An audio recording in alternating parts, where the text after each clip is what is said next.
two. It is one. It is two. It is one. It is two.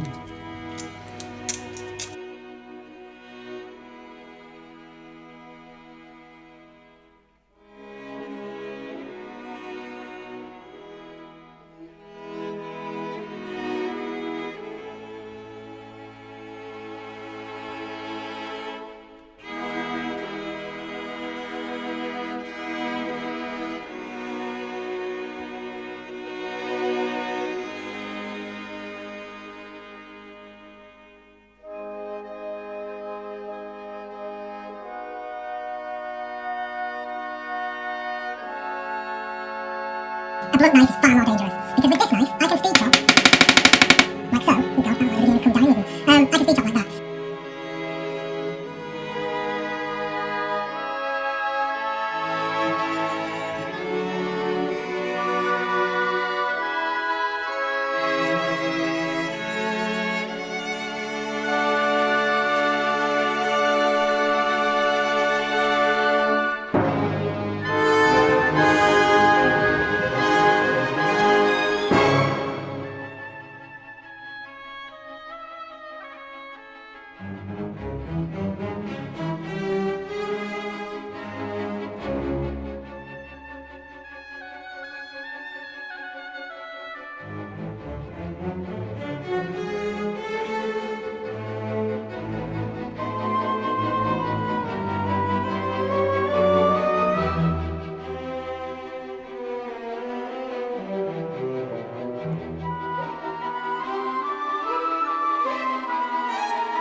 Do not tip this away.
I'm not going to do a crazy kind of mash. I know that a lot of the time, if you're having a meal like this, then you might top with a carrot and swede mash, or just a carrot and potato mash, or if you're Irish, go with a colcannon or something amazing like that. But then you'd be having shepherd's pie, not cottage pie, wouldn't you? Or is that the Welsh? No, I'm joking. Yeah, I'm just going to go with a basic mash. And the reason that I'm going with a basic mash is because if you were to make a carrot and swede mash, that inherently is sin-free anyway. If you were to make a kind of carrot and potato mash or something, again, it can afford to be a bit kind of watery, and so that too inherently would be sin-free. However, a nice tasting mash, that certainly is not sin-free.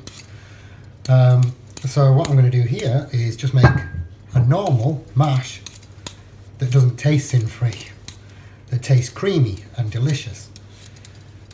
Now obviously I'm not going to be throwing tons of real butter in it like I would do normally, but I am going to be seasoning it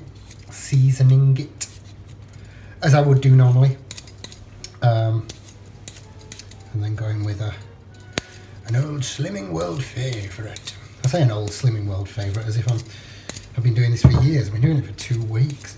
It's crazy, isn't it? But anyway, oh, my friend Dave, hello Dave, or Pam, if you're watching. He came round one day and he was saying, oh my God, how do you peel vegetables so quickly and easily? Well, it's easy, I have a speed peeler. Which you might, if you saw this hanging on the shelf somewhere, you'd go, ooh, that's tat, I'm not buying it. And then you'd buy one with a rubber handle that's just one prong that sticks up and means you have to hold things in a really awkward way. Nonsense. This was from Lakeland. It came in a pack of 2. Here's the second one, which is a julienne. Came in a pack of 2, and I think it was £2, something like that, for the both of them. Rather than spending 15 quid on one that's got Jamie Oliver's name on it, spend 2 quid on something that's good. Anyway, rant over.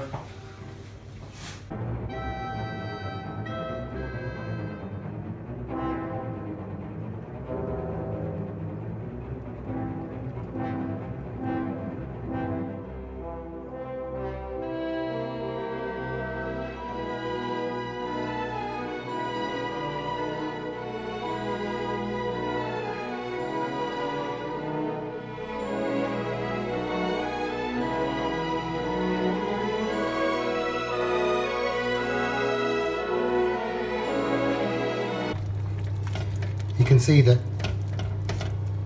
our sauce, our gravy, has thickened up somewhat.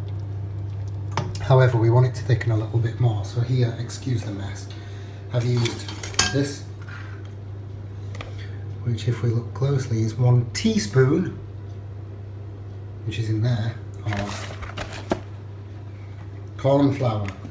Now before everyone kicks off about corn flour, saying corn flour has to be sinned. Yes, corn flour does have to be sinned, but this is 1 teaspoon of corn flour for all of this. This is 0.5 sins in here, half a sin.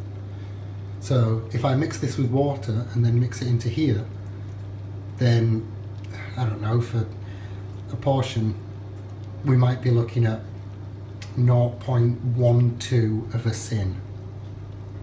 It'll be about 4 portions, I'm sure.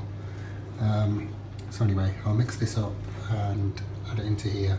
That'll just be a second.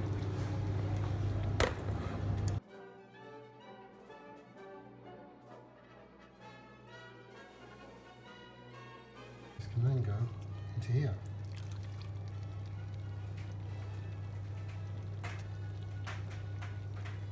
And this isn't instantly going to thicken, but over the next 5 minutes or so, this will thicken. Oh, well, it has actually thickened. Strangely enough, quite a lot already. But over the next 5 minutes or so, this will thicken. That should be fine. So, on to the mash.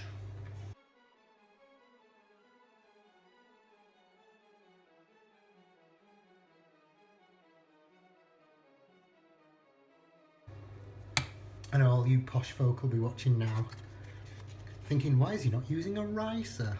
Because I haven't got one.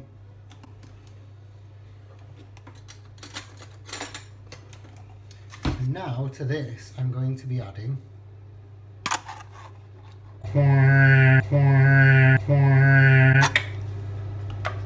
which is free. Free and creamy.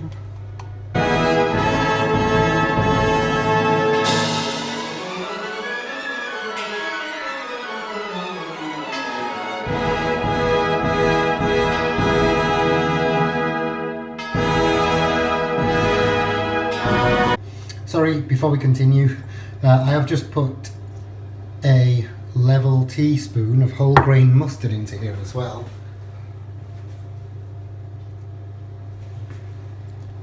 And a bit more pepper. Now the whole grain mustard is half a sin as well, so between the whole grain mustard and the corn flour that we had before, we have 1 sin now for this entire meal, which, as I say, is going to feed 4 people at a time. So you'll be looking at 1/4 of a sin. So yeah, just bear that in mind. I'll now mash this up.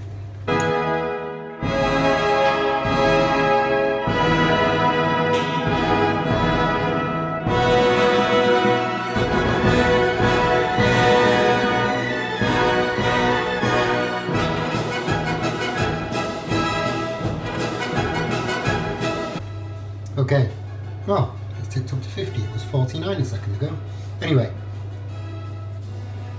I'm doing some cheese, which if you are having Cathedral City light mature cheddar, then you can have 40 grams. If you're having the super strong one, the proper full fat mature one, you can have 30 grams, I think. Now, I've over grated here, and I'm not going to put it back in the pack because I alone am allowed 30 grams of this particular one, because it's that one. I'm allowed 30 grams of it. Now, over here, this is going to be for 4 people, so I can justify using 50 grams between 4 people. But anyway, that was just for your information.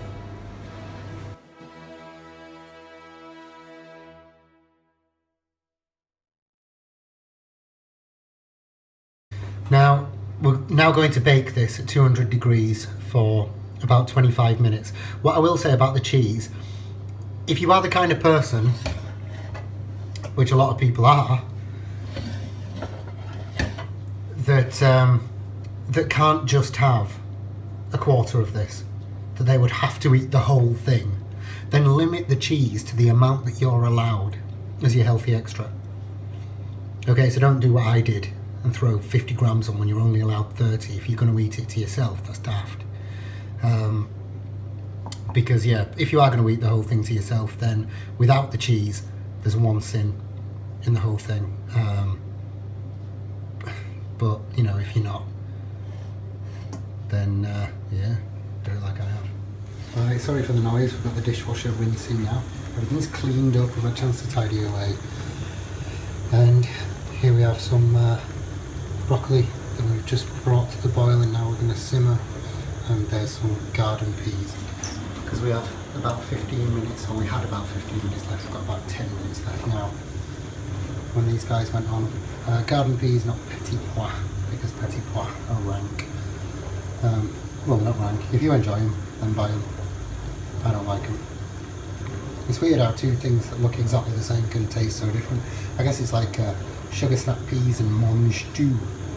Because sugar snap peas are like, they taste like asparagus. They taste like a far more expensive vegetable. They're brilliant. Mange tout, like little flappy bits of rubber, rank. Anyway, I'll be back in 10 minutes.